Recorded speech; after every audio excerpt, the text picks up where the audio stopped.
Buenas tardes y bienvenidos a esta nueva conferencia organizada por la Asociación Nacional de Víctimas del Frente Popular y la Fundación Nacional Francisco Franco, que lleva por título Francisco Franco al rescate de José Antonio y que va a correr a cargo de José María Permuy. Y para mí, presentar al ponente de hoy me resulta especialmente entrañable, por la amistad que nos une desde finales de los años 80 del siglo pasado, donde José María Permuy era militante y dirigente provincial y regional de las Falanges Juveniles de España, era dirigente también de Falange Española de la Homs y de la Falange. Posteriormente, presidente regional de Galicia, del partido político Alternativa Española. Y por lo que pueden deducir, estamos ante un hombre profundamente josé antoniano, profundamente franquista a la vez, por ser un buen estudioso y conocedor y admirador del pensamiento de José Antonio y del generalísimo Franco. Y si tuviese que definir a mi amigo y camarada José María, pues lo encontraría como un gran luchador en defensa de tres aspectos: en defensa de la libertad, de la verdad y de la justicia. En primer lugar, defensa de la libertad, por su oposición a esas leyes totalitarias e infames, especialmente las de memoria histórica, democrática, esas leyes de género. Y eso pues lo realiza, esa oposición, pues siendo articulista en la revista que pertenece a la Unidad Católica de España, llamada Siempre Pa'lante, y también como conferenciante y orador en los actos del movimiento católico español. Y creo que también próximamente estará como locutor en un programa de radio, en la red digital Radio XD, si no me equivoco. Bien. Decía libertad, verdad, justicia, defensor también de la verdad, en un doble aspecto.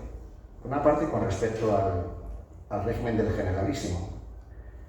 En su canal de YouTube, que tiene por título La España de Franco, el caudillo, tiene a nuestra disposición, pone a nuestra disposición más de 1500 vídeos, reportajes, muchos de ellos extraídos del Nodo, algunos creo que veremos aquí. Pues bueno, ojalá estos vídeos sirviesen como inspiración a nuestra clase política para que tomasen como ejemplo, ¿no?, la vida y la obra de Francisco Franco. Por otra parte, defensor de la verdad, en artículos y conferencias sobre el nacionalsindicalismo, sobre la figura de José Antonio, sobre la Falange. Y por último, defensor de la justicia, defensor de esos valores de la vida, de la familia, de la educación, de la dignidad en el trabajo. Y esto, esta empresa la lleva a cabo siendo socio fundador del Foro Arbil, para contrarrestar ese declive moral y material que vemos hoy en día en España. Asimismo, es fundador de la Asociación Una Voce para la defensa y fomento de la liturgia católica tradicional. Bueno, como pueden comprobar, nos encontramos con un auténtico contrarrevolucionario, ¿no?, de los que está tan necesitado el mundo de hoy. Bueno, y ya sin más preámbulos, con ustedes, José María Permuy.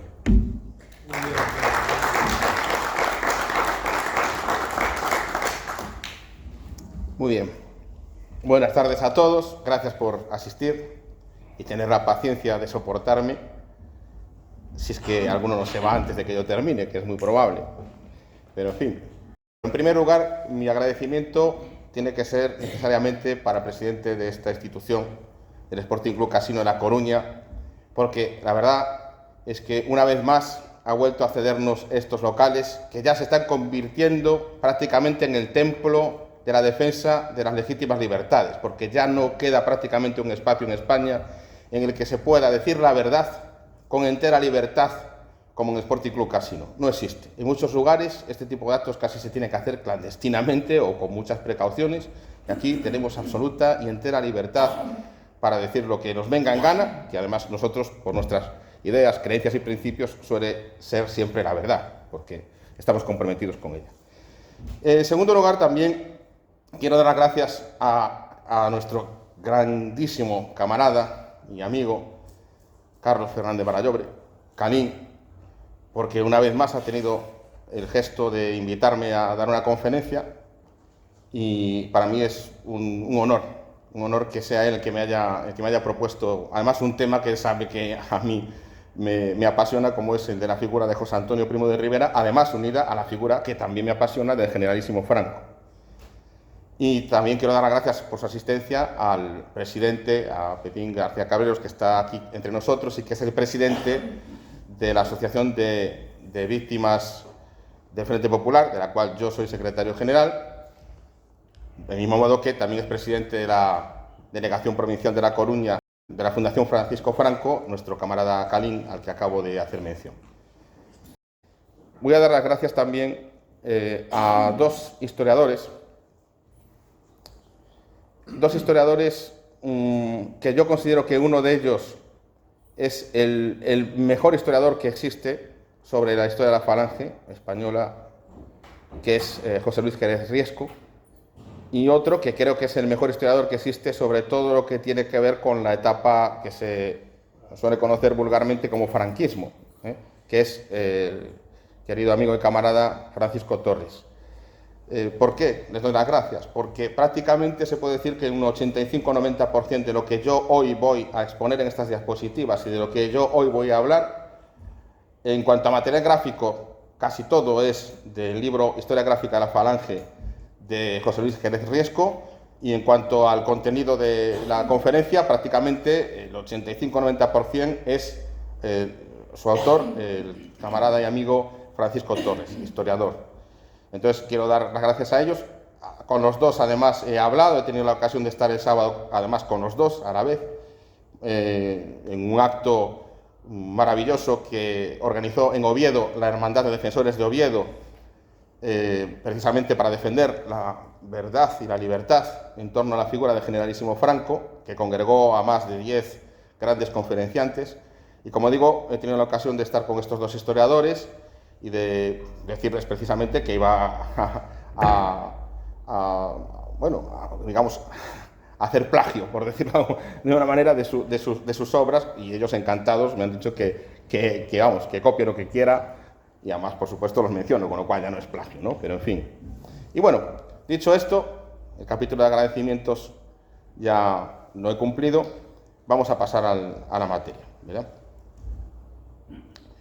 El 30 de mayo de 1949, el generalísimo Franco visitó la cárcel de Alicante, entró bajo palio portado por la vieja guardia falangista de Elche, rezó en la capilla y depositó 5 rosas en el lugar donde José Antonio fue ejecutado. En aquellos años era gobernador civil Jesús Aramburu Onarán.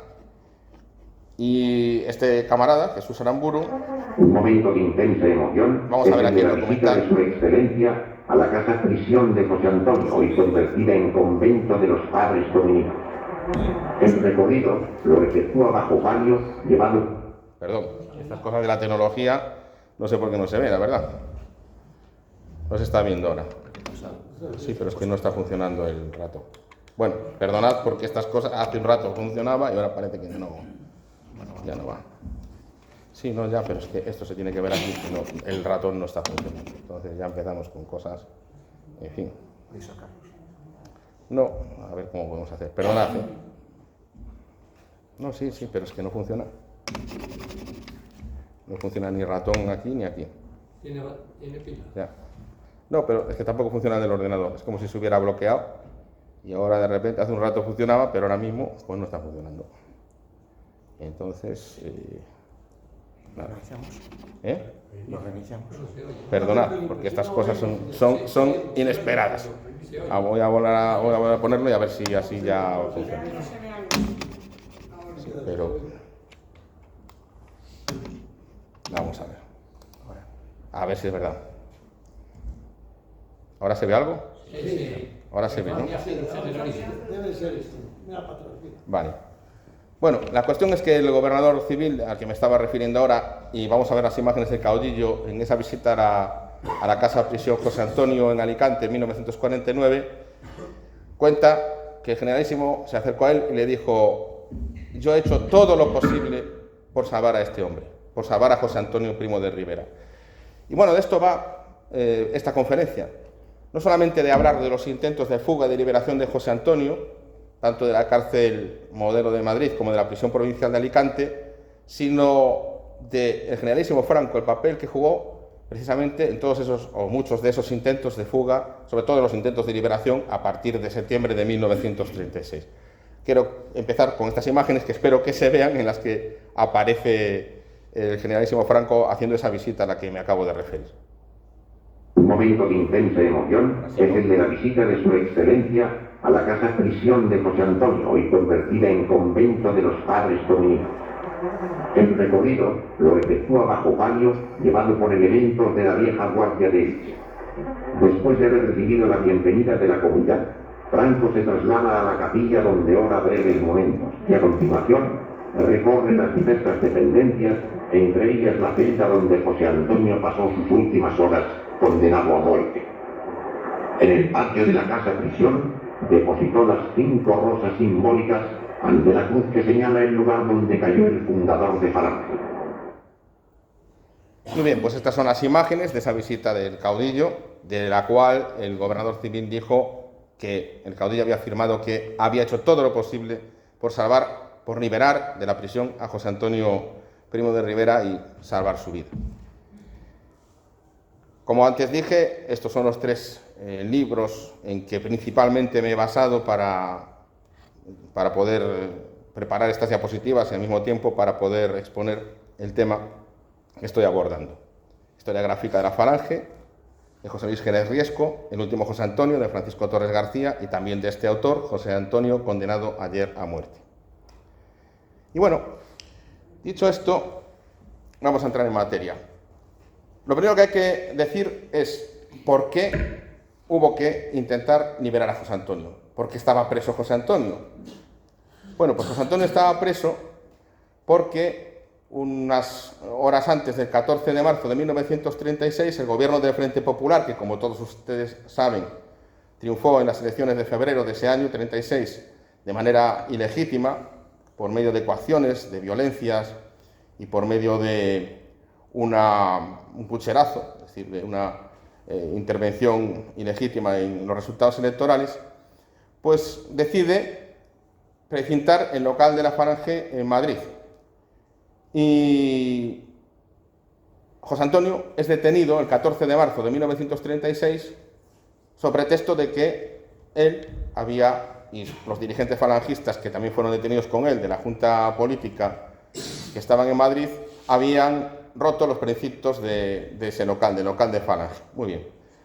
José Antonio es llevado en Madrid a los calabozos de la Dirección General de Seguridad y durante el día recibe varias visitas de camaradas, de amigos. A lo largo de una de esas visitas, él hace un comentario jocoso, un comentario sarcástico, y dice algo así como que si no habrá sido el director general de Seguridad, Alonso Mayol, el que habrá roto los precintos de seguridad con sus cuernos, ¿no? Bueno, esto lo oye un funcionario de la Dirección General de Seguridad o un empleado que estaba por allí y delata a José Antonio. Esto va a valer a José Antonio la primera acusación a la que se tendrá que enfrentar. Pero que además por la noche, tarde-noche, José Antonio, desde el calabozo, redacta un manifiesto protestando por esa situación y por la situación en la que estaba España tras el triunfo del Frente Popular, dirigido a todos los españoles, y ese manifiesto consigue pasárselo a unos camaradas falangistas que lo imprimen posteriormente y le dan difusión. Y esto le va a valer la segunda acusación, que es la acusación de prensa clandestina, de publicidad clandestina, que según el gobierno infringía la ley de prensa vigente en ese momento.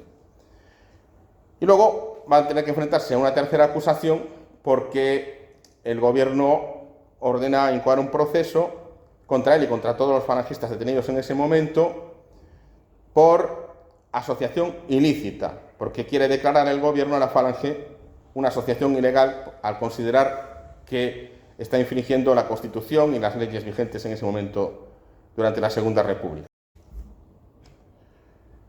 El 17 de marzo, o sea, 3 días después, es ingresado ya en la cárcel Modelo de Madrid junto con otros camaradas. Y ahora vamos a ver en qué quedaron esas 3 acusaciones, esos 3 procesos que fueron incoados contra él.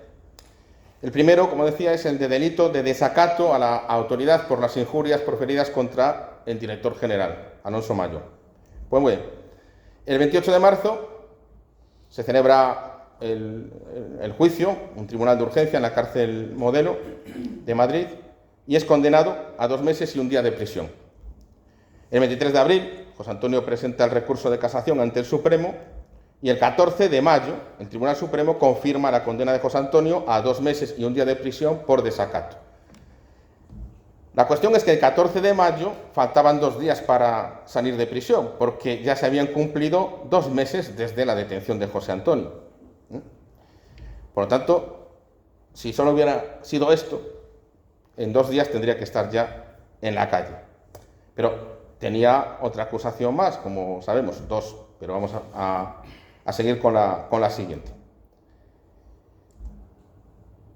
Delito de publicación clandestina. El 3 de abril, el Tribunal de Urgencia en la cárcel Modelo condena a José Antonio a 2 meses y medio de arresto mayor.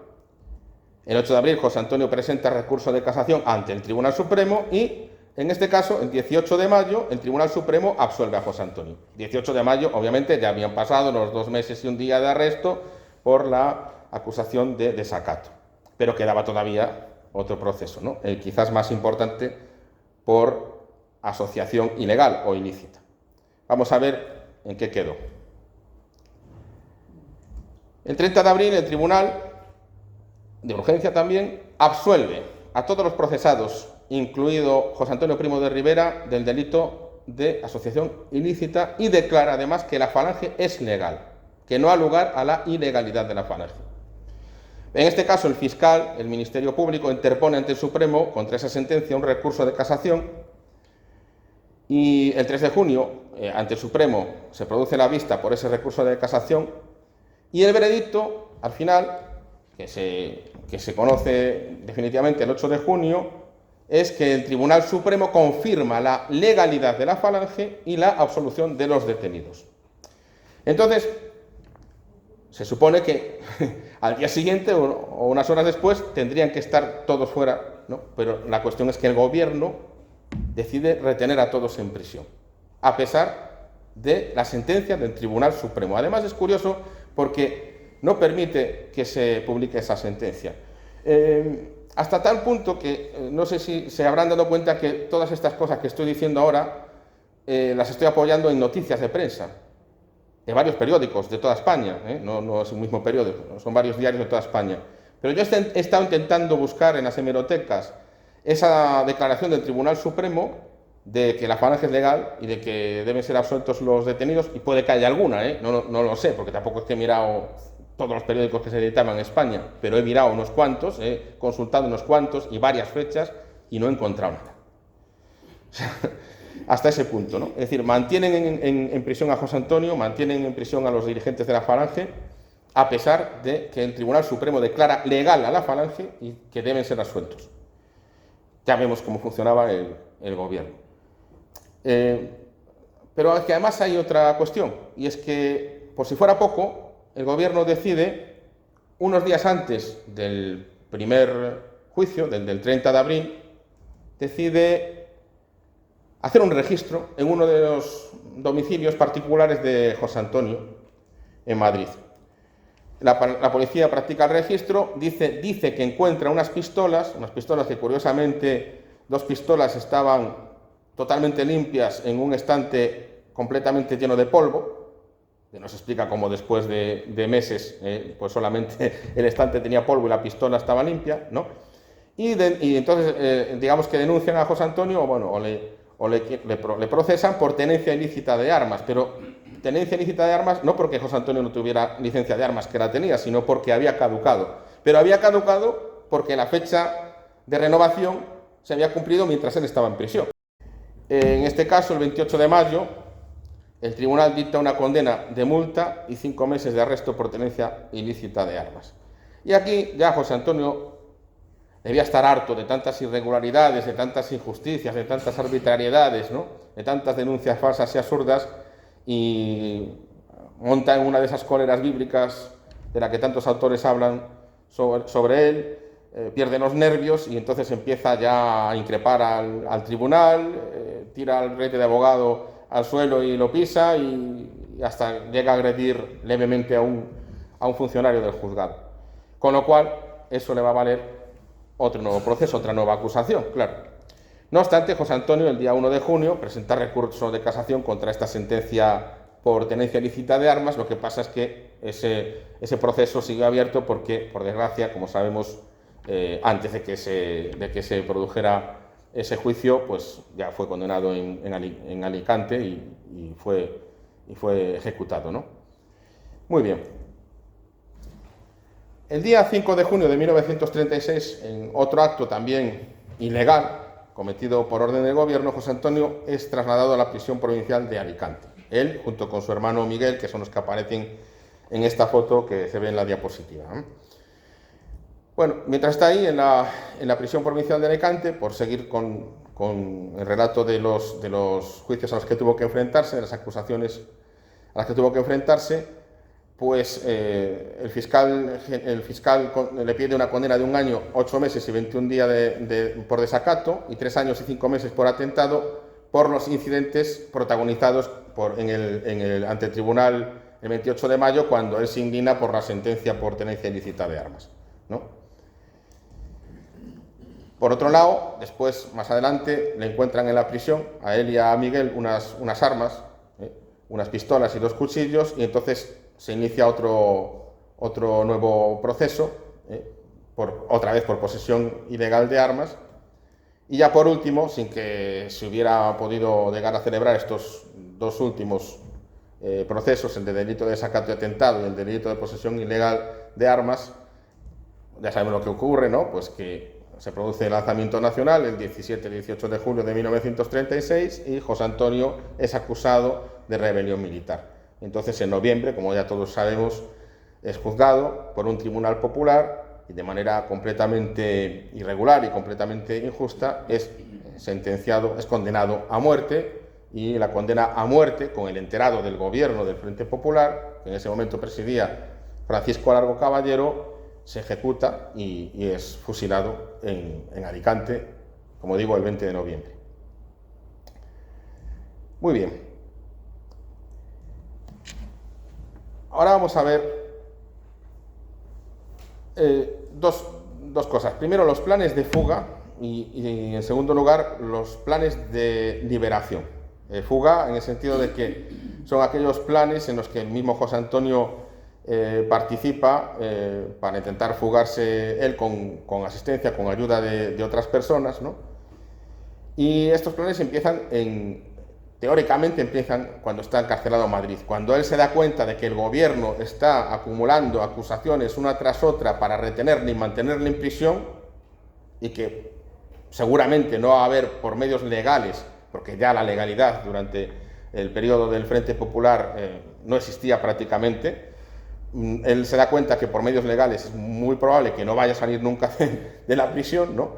Entonces es cuando empiezan a pensar algunos camaradas suyos y amigos suyos y él en fugarse de Madrid, lo cual era difícil porque los juicios que se producían en primera instancia eran siempre en la cárcel Modelo. Los tribunales de urgencia se reunían en la cárcel Modelo, pero había una posibilidad. La posibilidad era la de que en uno de los traslados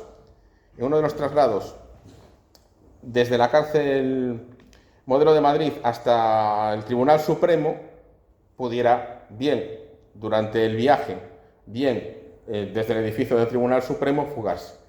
No se llegó a concretar nada, porque entre otras cosas después fue ingresado en la prisión provincial de Alicante el 5 de junio, y sí que es verdad que llegó a haber, digamos, no un intento, sino eso, un plan, una idea de hacerse con unas llaves de la sala de togas del Tribunal Supremo y a través de una de las puertas de esa sala, pues intentar en una de las comparecencias de José Antonio salir por otra puerta y fugarse. Pero al final eso no se pudo concretar porque fue trasladado a la prisión provincial de Alicante y ya no dio tiempo a llevar a cabo ese plan, ¿no?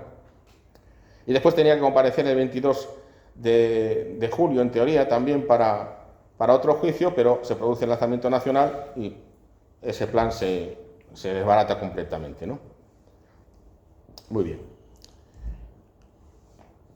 Ahora vamos a ver los planes que había con respecto a la fuga de José Antonio en Alicante. Perdonad porque como no funciona las diapositivas, pues que tenía yo todo preparado para poder ir siguiendo el orden de las diapositivas y la narración, pero en fin, tengo que ir consultando aquí porque no se ve como yo lo tenía establecido, ¿no?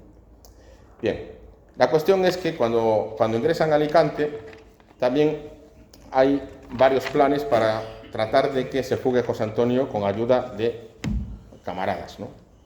Y de amigos que tenía él. Bien. Por ejemplo, el 16 de junio, un dirigente de la falange alicantina, que se llamaba Luis Castelló, le dice que la guardia exterior del recinto de la cárcel, de la prisión provincial de Alicante, está compuesta de un regimiento militar del cual formaban parte bastantes militares que eran falangistas. No militaban porque como militares no podían militar, pero se sabía porque había un fichero de militares que eran afectos a Falange Española de las Cons, ¿no? Entonces propone que, bueno, se forme una guardia compuesta principalmente por esos falangistas, ¿no? Y de esa manera intentar sacarlo de la cárcel y después trasladarlo en un avión que lo trasladaría a Diego Salas Pombo, que era precisamente un falangista de aquí de La Coruña, pero ese proyecto no sé por qué, no se sabe por qué, pero no siguió adelante. Por otro lado también, a finales de junio hubo un diputado de la CEDA, llamado César Contreras, que propuso, pues eso, que un motivo del traslado a Madrid para hacer frente a la acusación a la que tenía que comparecer, que se hiciera lo que he dicho antes, ¿no? Que lo liberasen durante el traslado, pero tampoco eso se pudo realizar, ¿no? Luego Serrano Súñer, que era muy amigo de él, era amigo íntimo de José Antonio Primo de Rivera, que era diputado de la CEDA, intentó que fuera trasladado y se entrevistó de hecho con Diego Martínez Barrio, el presidente del Congreso, para ver la posibilidad de que José Antonio fuera trasladado a otra prisión, que fuera trasladado, por ejemplo, a Burgos o Vitoria, porque Serrano Súñer pensaba, eso evidentemente no lo sabía Martínez Barrio, pero pensaba que cuando se produjera la sublevación militar, que ya se estaba planificando, serían plazas seguras en las que seguramente desde el principio quedarían en manos de los rebeldes y que podrían liberar a José Antonio. Pero tampoco Martínez Barrio accedió. Y luego hay, por otra parte, otro intento otro plan del Marqués de Zayas, que era el jefe de la Falange Balear, pero resulta que fue detenido el Marqués de Zayas y entonces también se desbarató la fuga, ¿no? Parece que estaba bastante preparado el plan, pero fue detenido el Marqués y se desbarató la fuga. Muy bien. Por otro lado, se empieza a hablar durante estos días antes del lanzamiento nacional de no un plan en concreto, con una fecha en concreto, sino de intentar, por medio de esos falangistas militares que formaban parte de la Guardia Exterior de la prisión, y intentando pues, sobornar o intentando hacerse con alguno de los guardias del interior, pues eso, intentar liberar a José Antonio y llevárselo por medio de una embarcación o por medio de un avión a un lugar seguro, bueno, a un lugar clandestino, porque todavía no se había producido el lanzamiento nacional, ¿no? Entonces, en ese sentido, pues el José Finat, el conde de Mayalde, introduce también en la cárcel 2 pistolas, que son las que después, en agosto, detectarían y descubrirían, porque el plan era que los falangistas que estaban presos con él en Alicante, en la cárcel, cuando fueran a rescatarlo, los de la guardia, a José Antonio, pues para evitar que alguno de dentro de la prisión pudiese matarle o pudiese retenerle de alguna manera, pues digamos, apoyar a José Antonio y al mismo tiempo con esas dos pistolas y esos dos cuchillos intentar defenderse en caso de que alguien intentase impedir el rescate de José Antonio, ¿no? Todo esto se habló, se pusieron varias fechas, pero José Antonio al final lo fue posponiendo porque los militares comprometidos con la sublevación en Alicante le aconsejaron que esperase, porque la tercera división, pensaban ellos, se iba a sublevar, iban a hacerse con Alicante, Alicante iba a ser de los rebeldes, y cuando ya estuvieran Alicante en su poder, pues liberarían a José Antonio Primo de Rivera sin más, ¿no? Ya no necesitaría toda esa otra protección y demás, ¿no? Entonces José Antonio, como pensaba que realmente los militares comprometidos iban a sublevarse, pues fue posponiendo esos planes de fuga y bueno, pues esperó hasta que se produjo la sublevación. Lo que pasa es que se produjo la sublevación el 18 de julio y el general que tenía que haber, digamos, decidido poner la tercera división digamos, al servicio de la sublevación de los rebeldes, pues no se decidía. Empezó a dubitar. Bueno, había otros militares de menor gradación que le insistían en que sí, pero él era favorable, pero al mismo tiempo dudó, bueno, tanto dudó que, claro, al final, pues ya se sabe lo que pasa en estos casos. Aquí tenemos militares que le pueden decir, cuando hay que tomar una decisión inmediata no se puede dudar, porque entonces el enemigo pues acaba teniendo la partida ganada, ¿no? Y finalmente, claro, ya cuando José Antonio se da cuenta de que no, porque el 19 de julio ve que no se produce esa decisión definitiva de García Aldave, que era el que tenía que tomar el mando a favor de los rebeldes, pues José Antonio entonces es cuando aprueba lo que vamos a ver ahora, que es el único intento real, que no se quedó solamente en un plan, digamos, teórico que no se llevara a cabo, el único intento real de liberar a José Antonio, que fue el que realizaron el 19 de julio los falangistas, un grupo de falangistas de la Vega Baja, de la provincia de Alicante, de varias localidades de la provincia de Alicante. Bueno, la cuestión es que este grupo de falangistas se reúnen en una localidad y, bueno, mal armados y a las órdenes de un falangista que era hermano del jefe de Alicante, que estaba también en la prisión provincial. El 19, como digo, el general García Aldave continúa dudando y entonces, pues ese mismo día decide este falangista Maciá, decide concentrar a todos estos falangistas para ir a la prisión de Alicante a liberar a José Antonio, pero muy mal armados además, ¿eh?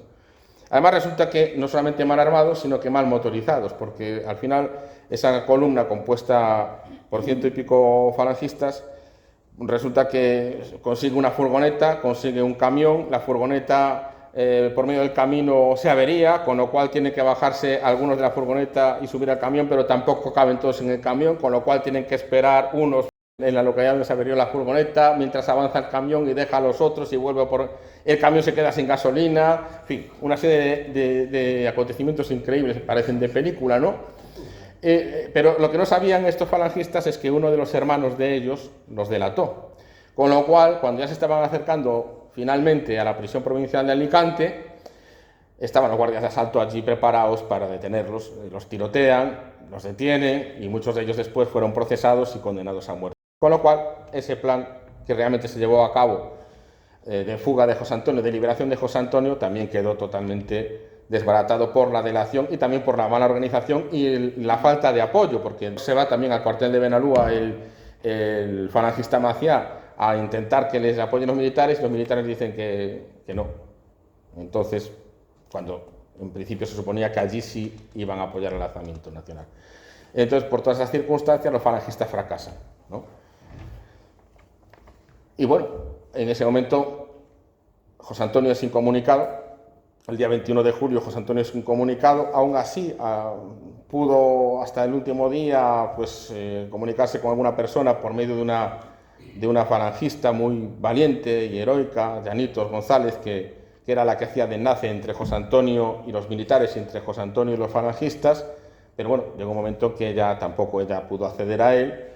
Y a partir de ahí ya lo que se produce son los intentos, que es la otra fase de la que voy a hablar, los intentos de liberación, en la que ya él prácticamente no tiene mucho que ver, aunque sí, en uno de ellos llegaron a contactar unos familiares de un agente de la zona nacional. Pero bueno, eso es una cosa que abordaremos ahora mismo, dentro de un rato, ¿no?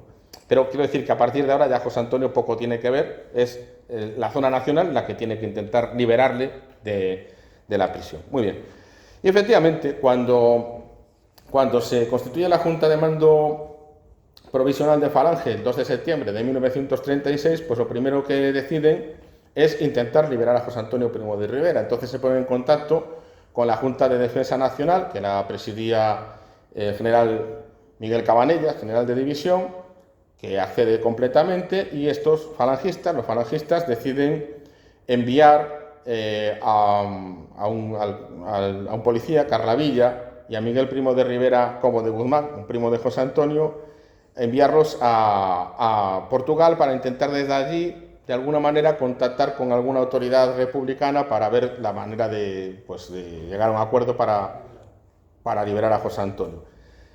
Al final estos acabarán yendo a Alicante para ver si pueden sobornar a alguien en Alicante para sacar a José Antonio, pero bueno, eso tiene que ver también con otros intentos de liberación de los que hablaré más adelante, ¿no? O sea que lo primero que se hace es eso, las gestiones de la Junta de Mando Provisional y de la Junta de Defensa, que envían a estos emisarios para intentar negociar de alguna manera, o si no, sobornar a alguien para liberar a José Antonio. Por otro lado, también Eugenio Montes, que era un literato, un escritor, un intelectual falangista, muy amigo de José Antonio Primo de Rivera, que tenía muchísimos contactos porque era un intelectual muy conocido en Europa, pues intenta, por medio de algunos de estos republicanos, Ortega y Gasset, por ejemplo, Sánchez Román, etcétera, pues algunos están en Francia, y intenta pues hacer una campaña de prensa a favor de José Antonio para ver si a nivel internacional pues empieza a haber presiones para que el gobierno de la República pues sea condescendiente y libere a José Antonio, o por lo menos trate de llegar a un acuerdo, ¿no?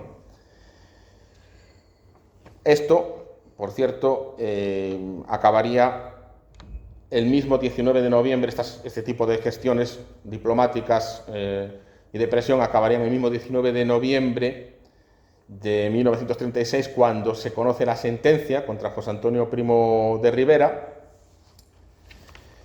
porque resulta que en este momento José Finat, el conde de Mayalde, que era muy amigo de José Antonio Primo de Rivera, ¿verdad?, que es yerno del conde de Romanones, haga que urgentemente el conde de Romanones se traslade a la frontera con Francia para que el conde de Romanones hable con Yvonne Delbos, ministro de Asuntos Exteriores, que a su vez habla con Léon Blum, presidente del gobierno de la República Francesa, que era un gobierno del Frente Popular, también era un gobierno de izquierdas, el gobierno francés, para interceder por José Antonio, ¿no?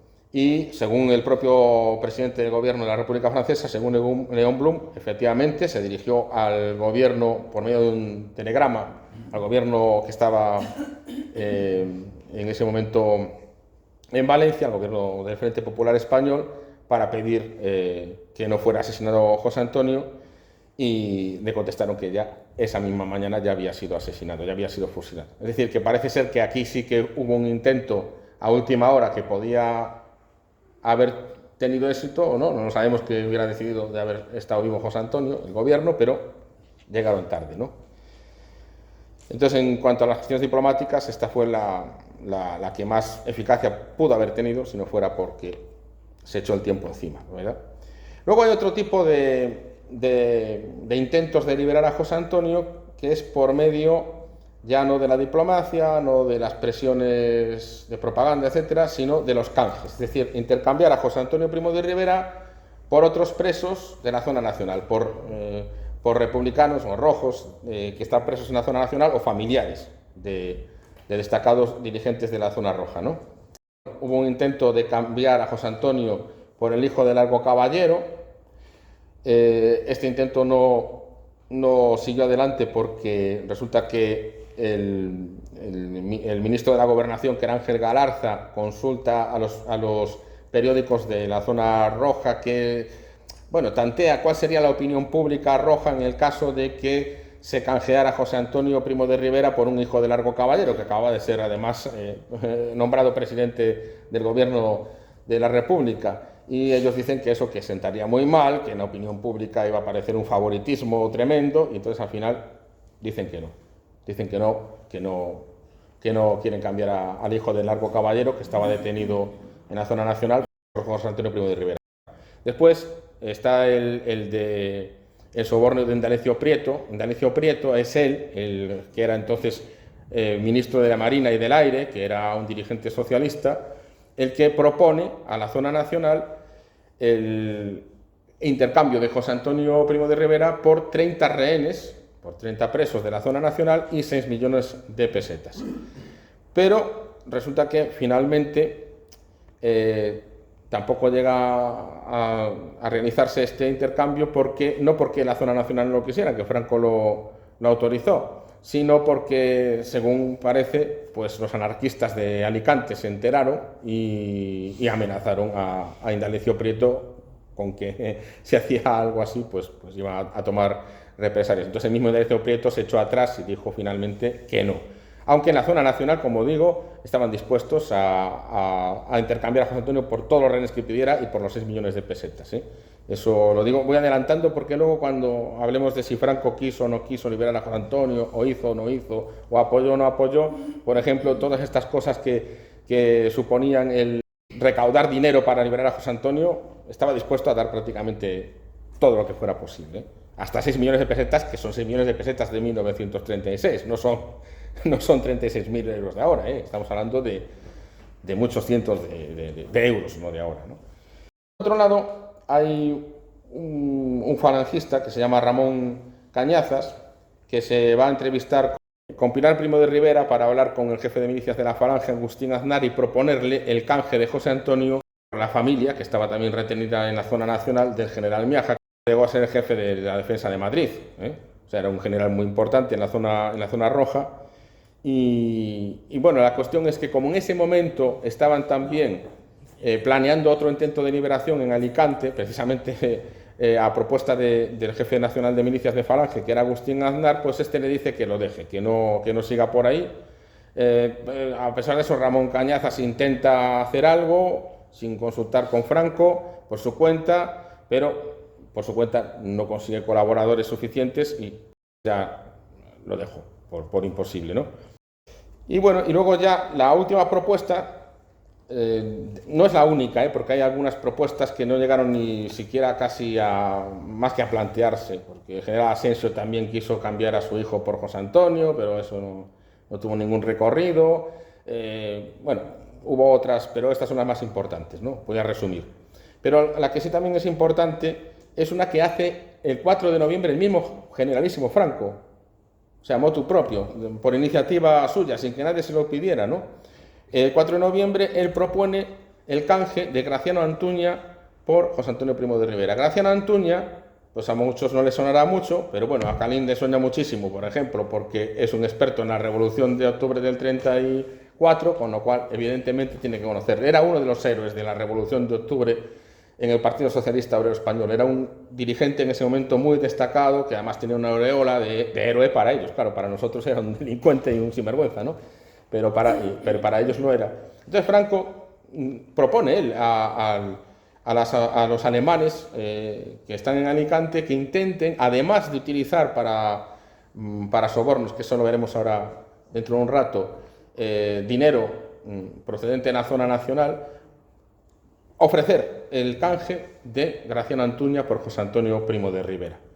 Finalmente ya veremos qué pasa con todo esto de los sobornos, porque al final tampoco acceden los rojos, acceden las autoridades del gobierno y también se queda nada. Pero la cuestión es que Franco, que es lo importante, sí hizo y tomó esa iniciativa a última hora o casi última hora de intentar canjear a José Antonio por un destacado dirigente socialista, ¿no? O sea, Franco sí tenía interés en rescatar a José Antonio Primo de Rivera. Muy bien. Otro tipo de intentos de rescate, que son una combinación de 3 elementos. Un comando falangista militar, o solo falangista, o compuesto de falangistas y militares, que en caso de necesidad acudiría a rescatar a José Antonio Primo de Rivera en la prisión provincial, junto con el segundo elemento, que es el soborno a autoridades republicanas o rojas en Alicante, miembros de la CNT, miembros del Partido Socialista o a funcionarios de prisión, de la prisión provincial de Alicante, todo ello con el apoyo de Alemania. En este sentido hay varios intentos, ¿no? Y el primero se propone en septiembre por Agustín Aznar, que es este que vemos ahí en la diapositiva. Agustín Aznar era el jefe nacional de milicias de Falange, luego emparentaría con José Antonio porque se casó con una prima suya, pero ya había sido condecorada José Antonio por su enorme valor durante la Segunda República, enorme valor que demostraría una vez más precisamente en este intento de liberación de José Antonio, del que ahora voy a hablar, porque es el más importante de todos desde mi punto de vista, y enorme valor que seguiría demostrando porque a pesar de su cargo, cuando se recluta a la División Azul, se apunta como voluntario a la División Azul y combate en la División Azul, ¿no? A pesar del cargo que tenía y del prestigio que tenía dentro de la Falange. Bueno, pues este valiente y heroico camarada falangista, Agustín Aznar, jefe de milicias, bueno, propone a Franco una cosa, propone ir con un comando compuesto por falangistas hasta Alicante y con 1 millón de pesetas que le pide a Franco. Franco todavía, por cierto, esto es antes de que Franco fuera jefe del Estado, Estamos hablando de septiembre, antes de que fuera designado, que realmente fue designado el 28 y luego proclamado el 1 de octubre, o sea, todavía Franco no era jefe del Estado. Pero van a él, porque los falangistas, claro, ¿en quién confían más en Franco? Franco era el general de mayor prestigio de todo el ejército español, es otro tema, pero en fin, es así, en la realidad. Y entonces dice, vamos con un comando militar, con 1 millón de pesetas para sobornar en Alicante a autoridades republicanas o a funcionarios de prisión. Si conseguimos, por medio del soborno, que ellos suelten a José Antonio, pues mejor.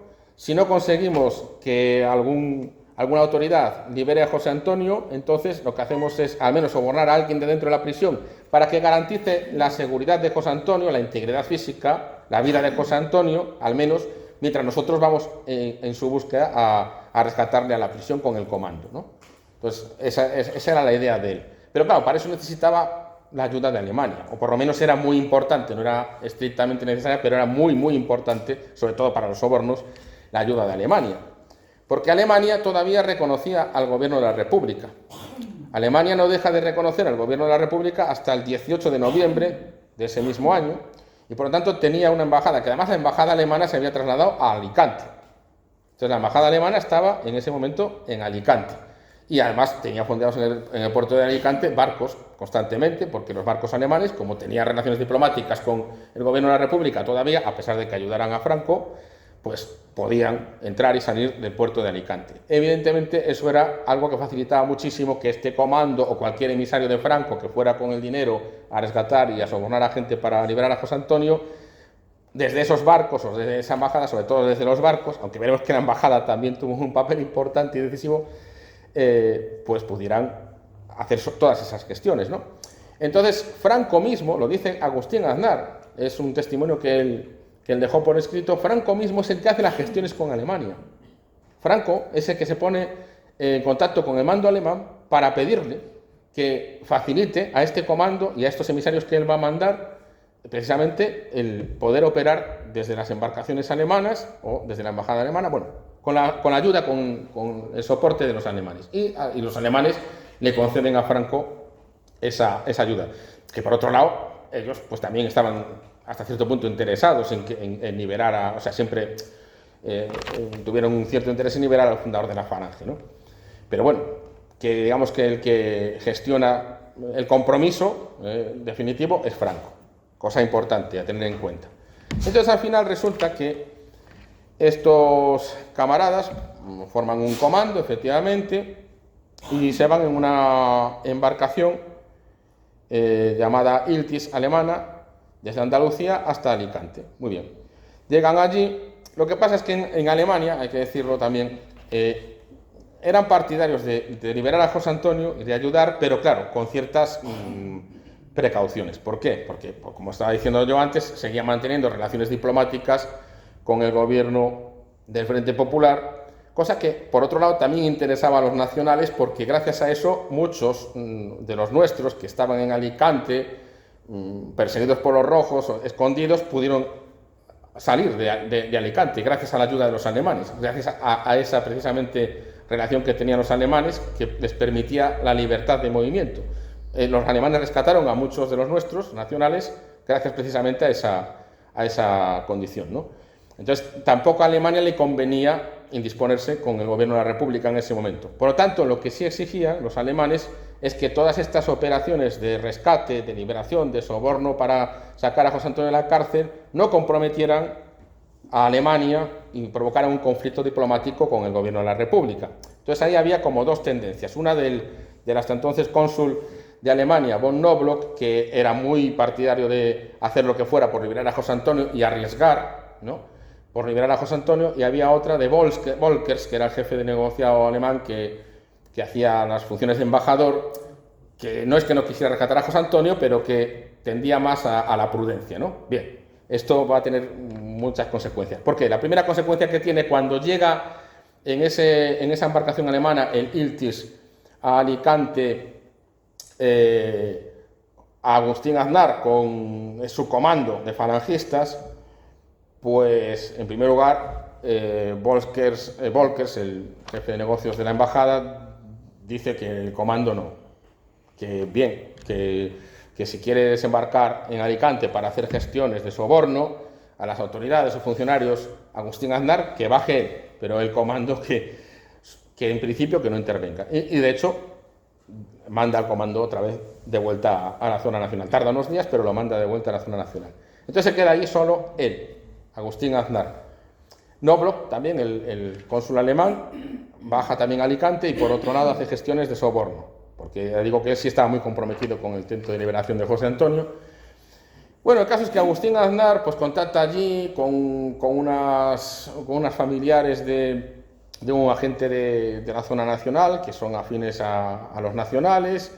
Estas consiguen incluso llegar a la cárcel de Alicante y hablar con José Antonio. Se entrevista con gente de la CNT a los que intenta sobornar. Y bueno, al final lo más importante de todo, después de varios intentos por parte de Aznar, de Agustín Aznar, de sobornos, etcétera, es que consigue contactar con el subdirector de la cárcel de Alicante, de la prisión provincial de Alicante. Bueno, entonces, con este hombre, con el subdirector, llega a un acuerdo. El día, a ver si me acuerdo ahora, creo que es el día 22 de septiembre. El 22 de septiembre, eso es, llega a un acuerdo con Víctor Viñes, que es el subdirector de la prisión, y el acuerdo es que el Víctor Viñes, el subdirector, entregaría a José Antonio, daría la orden de sacar a José Antonio, se lo entregaría a Agustín Aznar, y el mismo subdirector se iría con ellos por medio de las embarcaciones alemanas a la zona nacional para evitar cualquier represalia. Esto digamos que es el acuerdo al que habían llegado el 22 de septiembre. Pero resulta que ese mismo día Agustín Aznar es reconocido por un capitán de la Guardia de Asalto al cual él le había pegado un tiro durante la República por cuestiones políticas. Agustín Aznar se da cuenta de que es reconocido, pero se echa la mano al bolsillo como simulando que va a sacar una pistola. El capitán no se atreve a hacer nada. Agustín Aznar consigue huir, pero Agustín Aznar, en vez de marcharse, se va a un lugar donde iba a tener encuentro con gente a la que iba a intentar sobornar. Esa gente no aparece en ese lugar y sí aparece la policía. La policía le pide la documentación, él dice que en ese momento no la lleva encima consigo, que si le pueden seguir. Bueno, al final consigue burlar la presencia de la policía, huir, refugiarse en la embajada. Por eso era tan importante la colaboración de Alemania. Se refugia en el edificio de la embajada y después, disfrazado de militar alemán, consiguen sacarlo de la embajada y llevárselo a la embarcación alemana. Lo que pasa es que ahí los alemanes dicen, bueno, pues ahora esto ya nos compromete completamente. Es decir, te han pillado, ya no podemos seguir adelante con esta operación. Y desgraciadamente, porque como digo, según algún testimonio que vivió todo esto, pues había llegado a un pacto con el subdirector, que no sabemos si al final hubiera seguido adelante o no, porque a lo mejor tampoco él hubiera podido, el subdirector liberar, pero habían llegado a un pacto. tuvo tan mala suerte que esa operación se interrumpió. Claro, eso también hizo que los alemanes, a partir de ese momento, cualquier otra cosa que le proponían fueran más prudentes también, ¿no?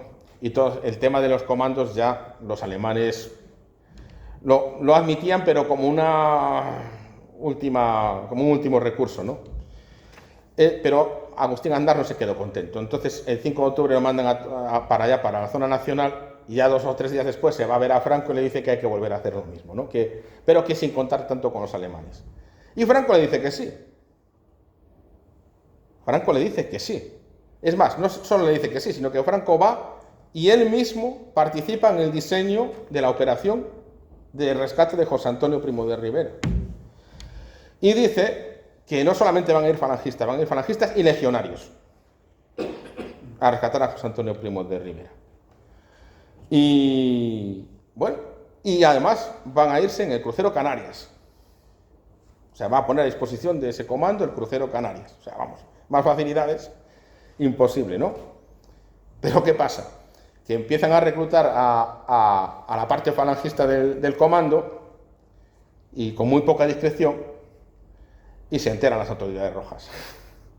Entonces, claro, las autoridades rojas se enteran, pero por otro lado, las autoridades nacionales se acaban enterando que se han enterado las autoridades rojas y que están esperándoles en Alicante. Están esperando ese comando en Alicante, con lo cual ya otro plan que se desbarata. Se viene abajo, ¿no? Mala suerte. Y bueno, luego aún hubo posteriormente otro intento de soborno, que este más bien lo propuso el cónsul, que había sido cónsul de Alemania, von Knobloch, que intenta, o sea, propone a las autoridades alemanas, lo que propone es el sobornar al gobernador civil de Alicante, pero por si acaso también llevar un comando por si no resulta, o si es necesario también la intervención de un comando. Bueno, las autoridades alemanas le dicen que de comando nada. Los emisarios de Franco, que uno de ellos es Pedro Camero del Castillo, los dejan en el barco y no los dejan bajar a Alicante, y dicen las autoridades alemanas, bueno, nosotros vamos a seguir intentando sobornar a quien sea, pero con prudencia, ¿no? Al final, como no consiguen nada, pues los mismos alemanes acaban contactando efectivamente con el gobernador civil de Alicante, y el gobernador civil de Alicante no dice que no.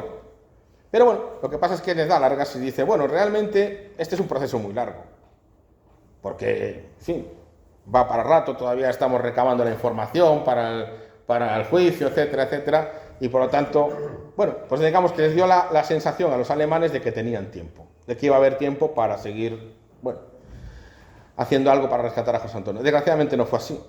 El proceso fue, o sea, cortísimo, porque entre otras cosas ya estaba decidido todo, ¿no? Pero bueno, y por desgracia, pues cuando ya se dieron cuenta, José Antonio fue juzgado y en cuestión de días ya ejecutado. Entonces este tercer intento de soborno con la ayuda de Alemania al gobernador civil, pues también se frustró, ¿no? Y más o menos se puede resumir en esto, porque hay algunas otras ideas, algunos planes, etcétera, pero bueno, que no llegaron tampoco a ningún lugar y que no son tan importantes como esto, ¿no? Y entonces ahora vamos a hablar de Franco y los rescates de José Antonio. Hay como una especie de leyenda negra antifranquista sobre este tema, que viene a decir que el generalísimo Franco, o el general Franco, porque como hemos visto antes todavía no era generalísimo cuando da el primer 1.000.000 de pesetas y cuando dice que sí al comando de liberación de José Antonio, ¿no?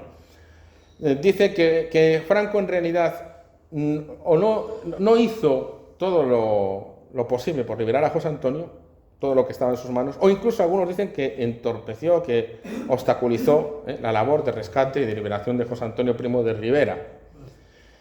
Eso se basa un poco también en algunas ideas que da un historiador, que luego copian otros, que es Ángel Viñas, con respecto a este último intento de soborno de los alemanes, porque, claro, ¿qué pasa? Que eso es verdad que llega un momento que después de haber gastado un montón, porque después del 1.000.000 de pesetas vinieron más millones de pesetas, Franco decía que cada vez que le pedían dinero, decía que sí, ¿no? Entonces, y hubo gente que se llevó dinero por mes, es decir, que al final no se comprometieron a nada, pero para los sobornos hubo que pagar gente. Claro, un momento que acercándose ya a la fecha del proceso a José Antonio, como hemos visto, el 4 de noviembre mismo, Franco decide proponer el canje por este diputado socialista, Graciano Antuña, pero Franco, claro, también exige, por otro lado, garantías primero, de que el que le van a entregar, si consiguen liberar, es José Antonio, que no le den gato por liebre. Es razonable que exija esto. Que bueno, que no se gaste el dinero de cualquier manera, que realmente se gaste el dinero ya definitivamente en rescatar a José Antonio, porque si no, por medio se estaba gastando dinero que necesitaba el Ejército Nacional, pues estábamos en guerra, no era es decir, el dinero no sobraba, ¿no? Precisamente, esas cantidades.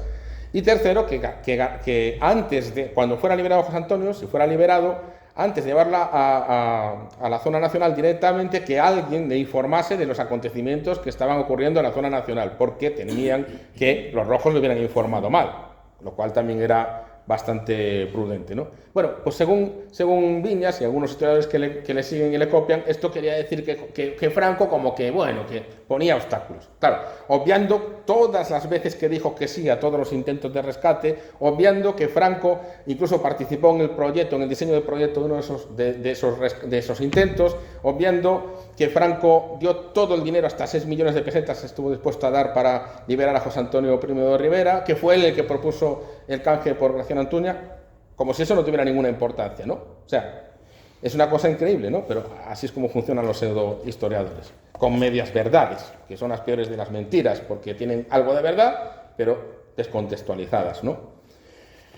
Y bueno, como hemos visto, ya casi voy a acabar, Franco hizo no todo lo que pudo. Yo diría que hizo todo lo que pudo y más. Hizo todo lo que le pidieron y lo que no le pidieron para intentar liberar a José Antonio. Lo que decíamos al principio de esta conferencia, que le decía al gobernador civil de Alicante: yo hice todo lo posible por salvar a ese hombre, por salvar a José Antonio Primo de Rivera. Pero también hemos visto la mala suerte, también muchas veces la mala organización, muchas veces pues los conflictos de intereses, la prudencia excesiva, etcétera, etcétera.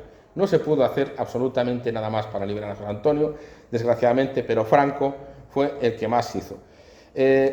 Por decir algún testimonio, la hija de Franco, en un libro que escribieron Palacios y Payne, en el que la entrevistan a la hija de Franco, dice que, según ella, que por Franco, todos los medios estaban a su disposición para canjear a José Antonio. Pero es que incluso el cuñado de Franco, Serrano Suñer, que, bueno, en algunos de sus testimonios sobre Franco es un poco tendencioso, porque al final, pues, como Franco, digamos que prescindió de él en un determinado momento, pues se ve que tiene un cierto recelo. Pues a pesar de eso, de que es bastante tendencioso muchas veces, en este tema, en el tema de la liberación de José Antonio, Serrano Suñer en 1977 escribió: no puedo admitir, sin embargo, que Franco fuera culpable, como se decía, por omisión deliberada de la muerte de José Antonio, o dicho de otro modo, del fracaso de las tentativas que para su rescate se ensayaron cuando aún era tiempo. Eso dicho por Serrano Suñer.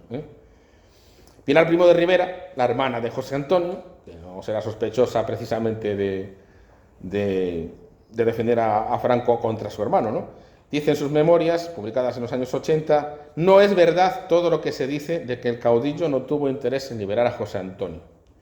Y Casilda Peche Primo de Rivera, sobrina de José Antonio, en 2009, en el diario digital Ya, escribe que es mentira que Franco pudo salvar a José Antonio y no quiso. Es una infamia. No solamente no pudo, sino que además lo intentó. Hizo lo posible por salvar a José Antonio. Lo que pasa que la gente que quiere tirar por tierra a Franco sostiene que no le quería ayudar para que le hiciera sombra. No es verdad. Franco siempre quiso salvar a José Antonio y no pudo. Esto dicho por una sobrina de José Antonio Primo de Rivera. Bueno, pues parece que para los historiadores estos testimonios, los pseudohistoriadores me refiero, no Paco Torres, que es un buen historiador, o José Luis Jerez Riesco, estos testimonios no deben ser tenidos en cuenta, ¿no? Y nada más, voy a abreviar, porque si alguno quiere preguntar de dónde vienen estos rumores de que José Antonio no quería ser liberado por Franco, porque Franco tenía miedo a que le hiciera sombra en caso de ser llevado a zona nacional, o que pudiese provocar un conflicto con su autoridad, etcétera, etcétera, pues si alguno quiere preguntar, pues le contestaré en la medida de lo posible. Y bueno, si alguno quiere saber también lo que pensaba José Antonio Primo de Rivera de Franco, por ejemplo, o lo que pensaba Franco de José Antonio Primo de Rivera, pues si alguno está interesado, pues sigo y lo comento, pero si no, pues lo iba a decir, pero para abreviar me quedo aquí en los intentos de liberación, y creo que queda muy claro, eso sí, que Francisco Franco Bamonde, generalísimo y caudillo, hizo todo lo posible y más de lo que le pidieron por liberar a José Antonio Primo de Rivera. Y nada más.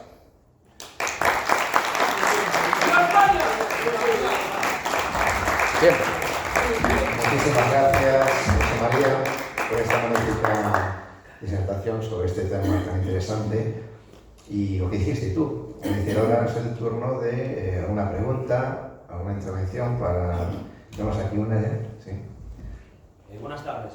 Bueno, mi pregunta es, cuando había los planes iniciales para la fuga de José Antonio Primo de Rivera, es decir, antes del 18 de julio, antes del lanzamiento nacional, cuando todavía toda España estaba bajo dominio de la República, en esos planes, ¿a dónde estaba previsto llevar a José Antonio una vez que se fugase? Es decir, ¿cuál era el destino previsto para José Antonio? No me consta en ningún lugar de las fuentes donde yo he consultado que hubiese un lugar en concreto. Por ejemplo, vamos a ver, si fuera liberado de la prisión de la cárcel modelo de Madrid, pues imagino que lo llevarían a algún lugar para que estuviera de manera clandestina, pero oculta, en el propio Madrid. Pero no hay ningún testimonio que diga, pues cuando lo liberemos lo vamos a llevar a tal sitio. Todo eso, además, claro, eran planes que no se llegaron a ejecutar. O sea, eran como ideas, pero que no se llegaron a concretar, ¿no? No era como el caso, pues, de la liberación de José Antonio de Alicante, pues que lo iban a llevar en el barco desde Alicante hasta la zona nacional, seguramente hasta Andalucía. O sea,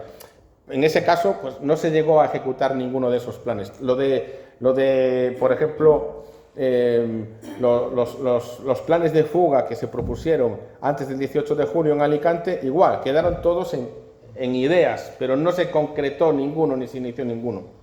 O sea, que entonces no estaba previsto llevarlo a otro país, o Portugal, Italia, Alemania, o sea, no se llevó que yo sepa, no hay nadie que diga exactamente dónde se le iba a llevar, en esos casos, porque me estoy refiriendo a los casos en los que todavía no se había producido el 18 de julio, y no había dos zonas. Como dices tú, todo era república todavía, ¿no? Sí.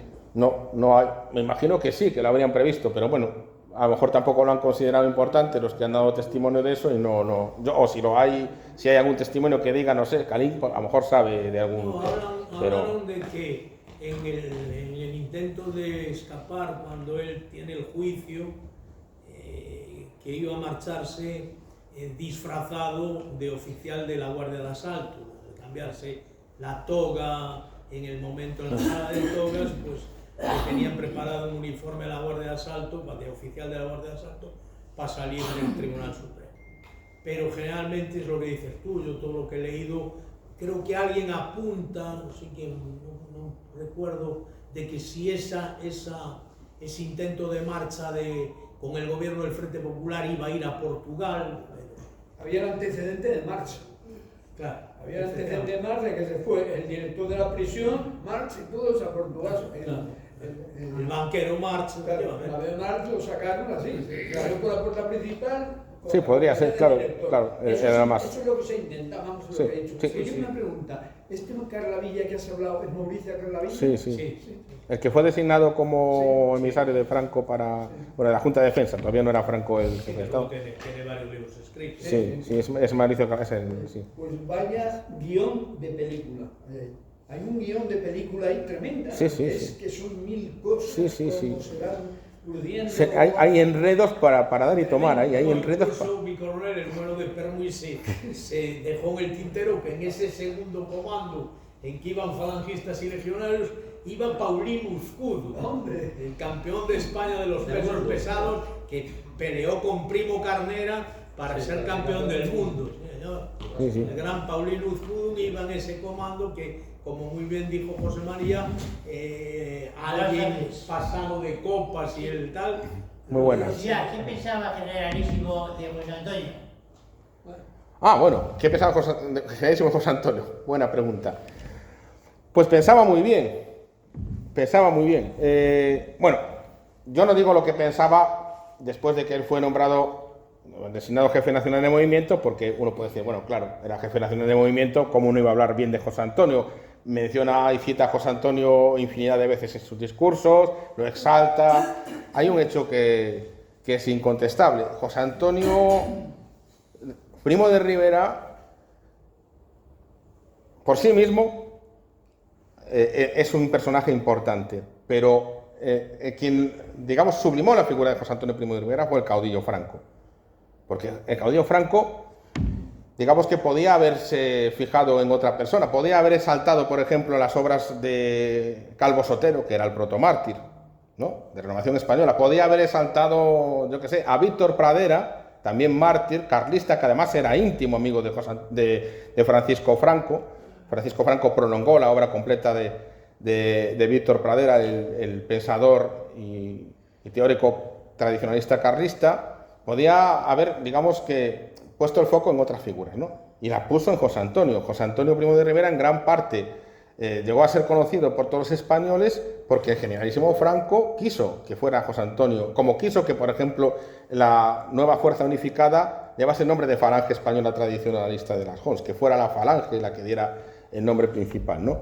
Pero quitando eso, antes de que Franco fuera jefe del movimiento nacional, y se puede decir que, bueno, que elogiaba a José Antonio porque no le quedaba como más remedio, ¿no? Hay, al menos, creo que hay un testimonio suyo.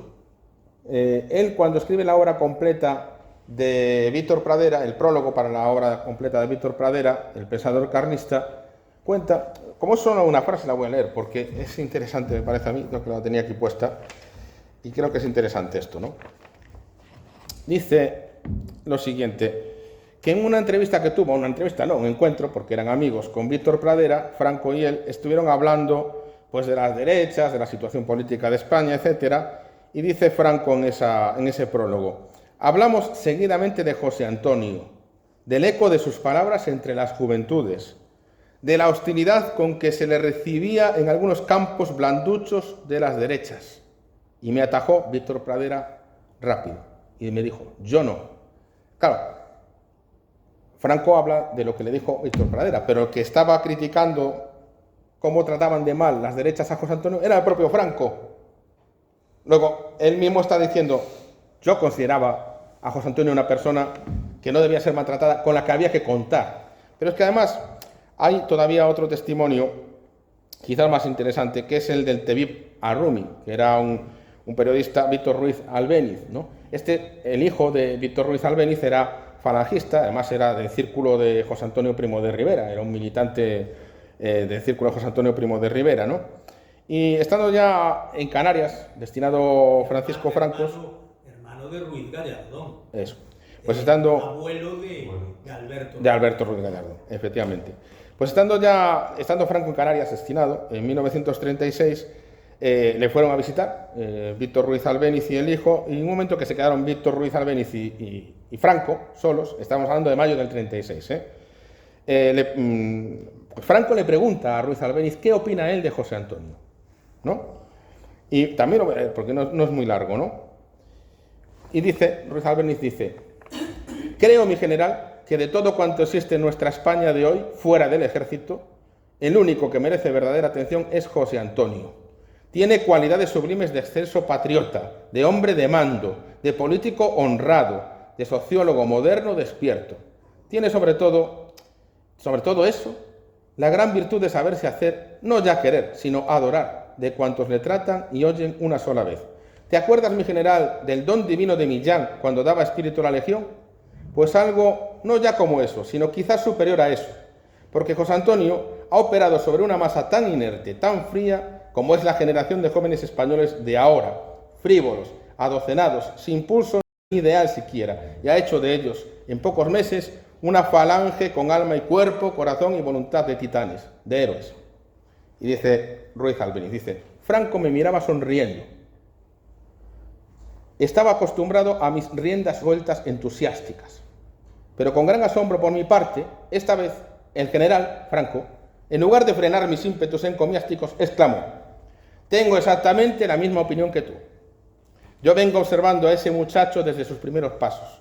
y creo sencillamente que su obra y su temple es algo providencial para España en estos momentos. Mira, tú te acordarás de cómo su padre, aquel gran patriota, se complacía en decir en la intimidad que se sentía llevado de la mano de Dios para salvar a España. Pues yo te digo que lo que no pudo acabar de hacer el padre, puede ser que lo haga el hijo. El hombre que ha puesto en pie nuestra juventud cuenta ya con el triunfo mayor que se podía imaginar. Y esa juventud, esos que como tu hijo, que adoran a José Antonio, y por él y por lo que él ordene, lo dan todo. Y desde luego su vida joven, con la sonrisa del héroe en los labios, esa juventud será la que salvará a España cuando el ejército diga la última palabra en este drama. Y la dirá, no lo dudes, en el momento oportuno. Pero hay que contar con José Antonio íntegramente. Y mira, ya he enviado a mi primo, el primo Franco Salgado, a Madrid para buscar el contacto necesario con José Antonio. Yo quiero conocer hasta el último repliegue de su ideal y que él conozca el mío. Haz tú lo que puedas para que se logre esa inteligencia leal primero y esa compenetración después, porque si se alcanzara, España estará salvada, pese a quien pese y opóngase quien se oponga. Yo puedo darle quizás el ejército, que me dé él la juventud y seremos invencibles. Y puesto que vas a Lisboa, le dice a Ruiz Albéniz, háblale de esto a don Pepe Sanjurjo. Esto son palabras que le dice a Ruiz Albéniz Franco sobre José Antonio Primo de Rivera, ¿no? En mayo, no cuando ya Franco era el jefe del Estado y jefe del movimiento después, en mayo. Bueno, es que ya lo dice todo. El primo de Franco Salgado Araujo, era falangista. Él lo dice en la primera parte de sus memorias, no en las conversaciones, sino en Mi vida junto a Franco. Claro, él dice que que no se había afiliado porque como militar no se podía afiliar, claro, pero que él incluso iba de paisano muchas veces a vender la prensa falangista con los falangistas a la calle. O sea, él conocía perfectamente a José Antonio Primo de Rivera y su pensamiento, y era el ayudante de Franco. Seguro que hablaban de José Antonio muchas veces, que le pasaría a la prensa, etcétera, ¿no? Y, por ejemplo, Franco era suscriptor de Acción Española. En Acción Española se había publicado el discurso de José Antonio de la fundación de Falange. O sea, Franco conocía el pensamiento de José Antonio directa e indirectamente, ¿no? Por vía de otras personas y porque él había leído. Él tenía una idea muy positiva, como José Antonio tenía una muy positiva idea de Franco. A Franco le escribe, es al único general que se sepa que le escribe una carta pidiéndole que intervenga para acabar con los desmanes que está habiendo durante la Segunda República. Y cuando se entera que Franco que se ha sublevado, cuando se produce la sublevación, le dice a su hermano, este es nuestro hombre, a Miguel, lo dice Miguel, este es nuestro hombre, Franco es nuestro hombre, porque él sabe que es el militar de mayor prestigio. Y se entrevista con Franco en marzo de 1936, por medio de Serrano Súñer, que era cuñado de Franco y amigo de José Antonio, concierta una entrevista entre Franco y José Antonio, se entrevista para pedir a Franco que haga algo, porque ya se estaba viendo lo que estaba pasando con el Frente Popular, ¿no? Es decir, José Antonio tenía una idea de Franco, de un general el más prestigioso de España. Todas esas cosas que dicen los pseudohistoriadores, de que si estaban enfadados, de que si se llevaban mal, porque en la entrevista parece ser que José Antonio pues no salió satisfecho porque Franco le dio un poco largas con respecto a su petición de que interviniera y eso.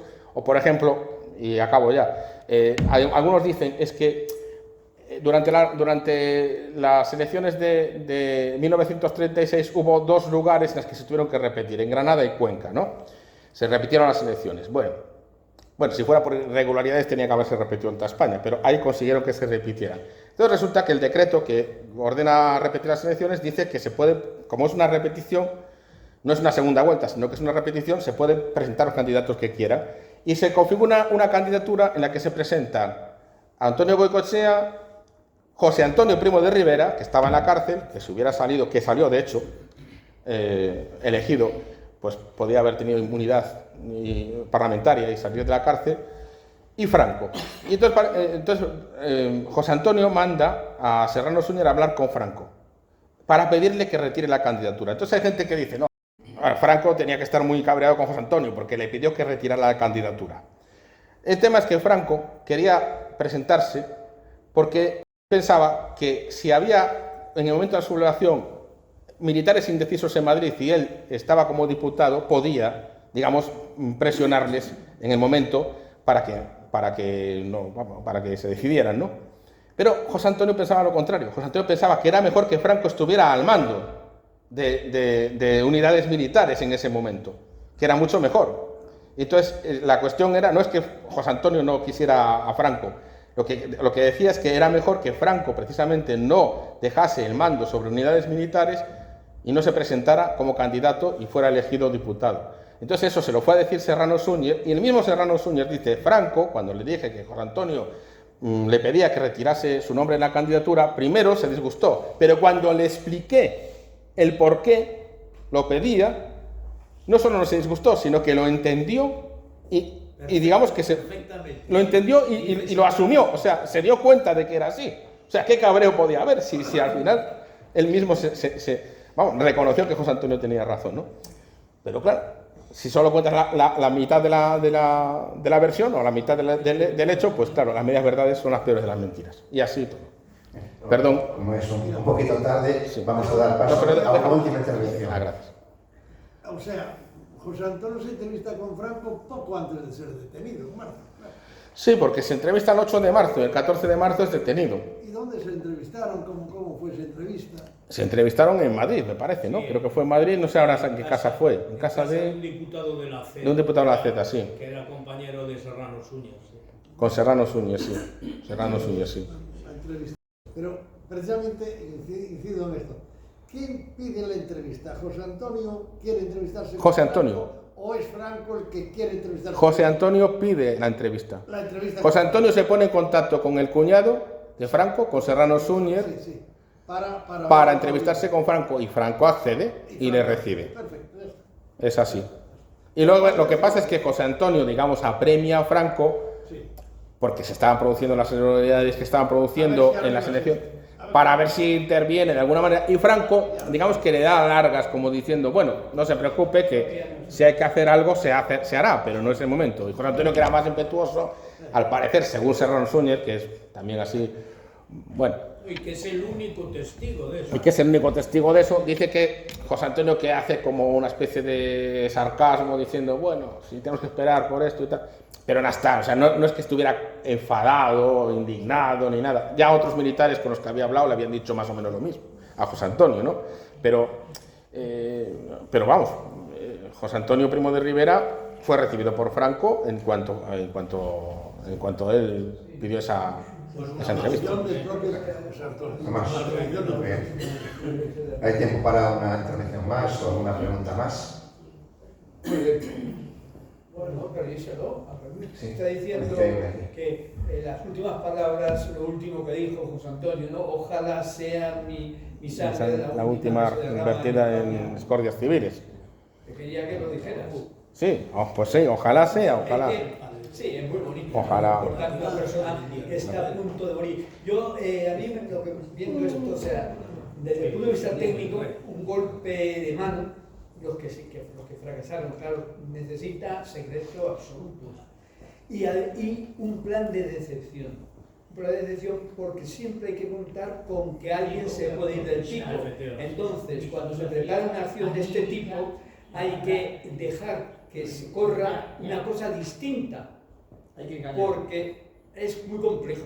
Es complejo. Tú haces una operación de este tipo, ocultas una cosa que no es cierta para desviar la atención hacia otro lado, distinta a la acción. Y luego que hay una cuestión es la parte, digamos, de dinero y tal, y otra cosa es la violencia.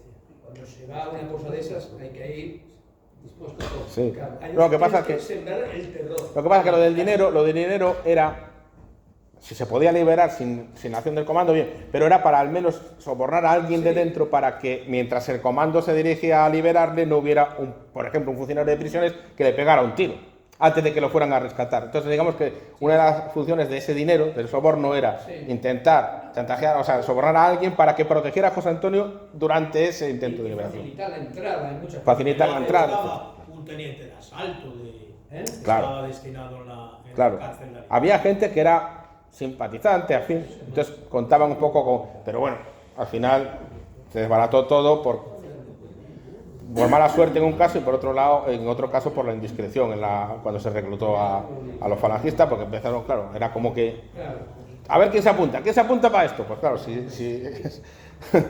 se hace público, pues al final acaba llegando a la zona roja. Que así fue, cantaron en Salamanca. Claro, al final, evidentemente. Vamos a liberar a José Antonio. Claro, incluso ya, sí, efectivamente, incluso había notas de prensa. Bueno, ya estamos a punto de. Hombre, pues. Muy bien, Claro. pero muy bien. Bueno, pues nada, muchas gracias por.